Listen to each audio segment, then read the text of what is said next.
പ്രയാസങ്ങൾ അനുഭവിക്കുന്നുണ്ടല്ലേ, പരീക്ഷിക്കപ്പെടുന്നുണ്ടല്ലേ? ഒന്ന് ആലോചിച്ചു നോക്കൂ.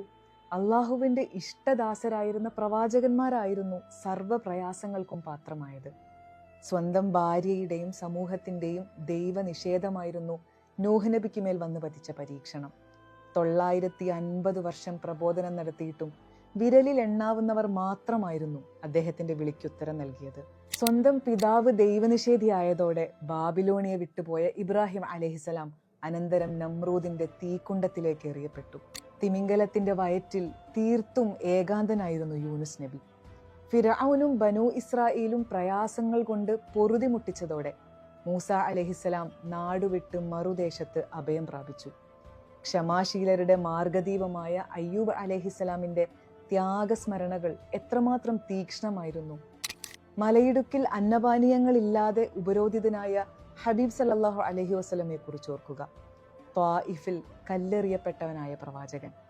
കഅബയ്ക്ക് മുന്നിൽ സുജൂദ് ചെയ്ത നേരം ഒട്ടകത്തിന്റെ കുടൽമാല കഴുത്തിലിട്ട് ശത്രുക്കൾ ആഘോഷ നൃത്തമാടിയപ്പോൾ ആ പുണ്യശരീരം എത്രമാത്രം വേദനിച്ചിട്ടുണ്ടാകണം. ആർക്കെങ്കിലും അള്ളാഹു നന്മ ഉദ്ദേശിച്ചാൽ അവനെ പരീക്ഷണ വിധേയമാക്കുമെന്ന പ്രവാചക വചനം എത്ര അർത്ഥവത്താണ്.